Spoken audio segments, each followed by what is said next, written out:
અહીંયા આવેલો છે ગંગાકુંડ કુંડ, જે રોડ રસ્તા ઉપર બોર્ડ મારેલું છે ને આ ડુંગરની વચ્ચે આવેલો છે ગંગાકુંડ. જ્યારે ઉનાળો હોય કે ચોમાસું હોય ત્યારે આ કુંડમાં પાણી ખૂટતું નથી. તો હાલો જઈ મિત્રો ગંગાકુંડના દર્શન કરવા.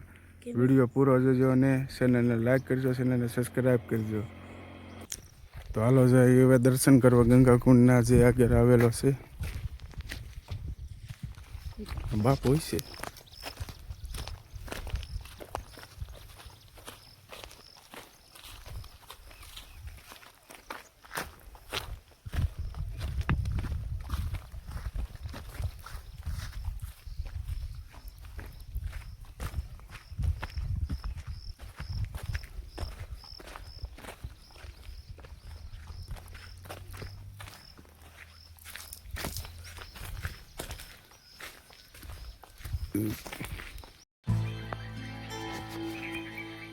આ છે કુંડ, જ્યારે ગંગા કુંડ કહેવામાં આવે છે. આ ગંગા કુંડમાં ક્યારેય પાણી ખૂટતું નથી અને પાણી ભરેલું જ હોય છે 12 મહિના. ગમે એટલું પાણી બહાર કાઢે પણ એટલું ભરાઈ જાય છે. આ છે ગંગા કુંડ, આ છે આશ્રમ બાપુનો, આ છે જગ્યા.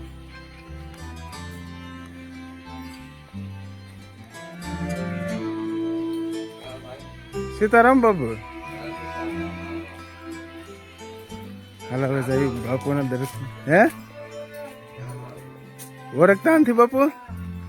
ઓળખતા નથી? હે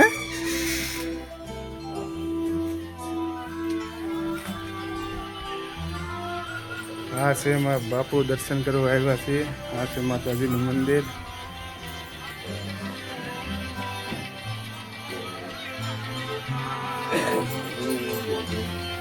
સીતારામ બાપુ,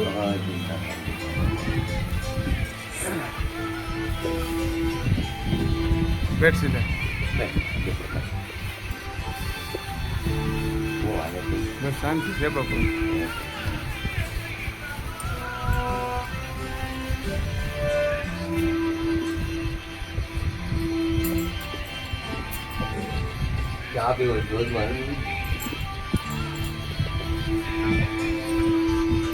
બાપુ સાથે અમે થોડીક વાત કરી અને આ કુંડ વિશે, ગંગા માતાના કુંડ વિશે જાણી.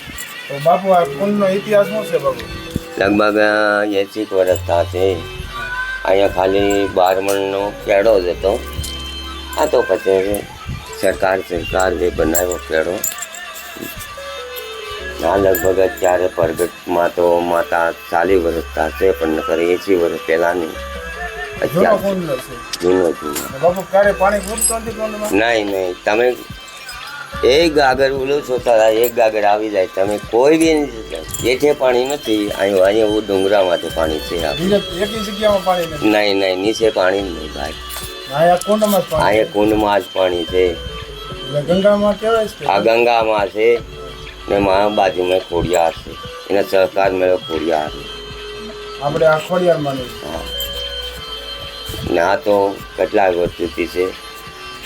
અહીંયા એક પેલા બાપુ હતા, એક રહેતા, એક મહાત્મા રહેતા, હનુમાનગીરી અહીં બાજુમાં રહેતા. અને મારે વરદી થઈ જાય ભાઈ. હા, વરદી.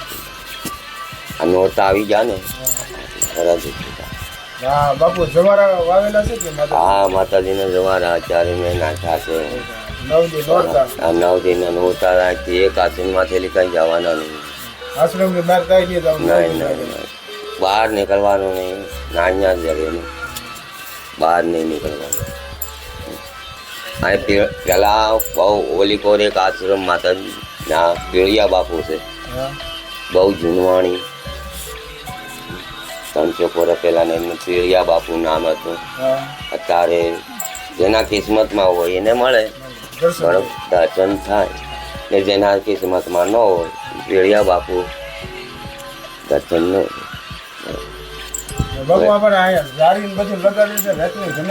આ જનાવર તો ચાલુ જ રહે છે અહીંયા. જનાવર એક ફેણ આવે છે ને 3 બચ્ચા આવે છે. એ તો ચાલુ જ હોય પછી રાતે. અહીંયા આશ્રમ એટલે અહીંયા બાજુમાં નીકળે કેળો છે એને.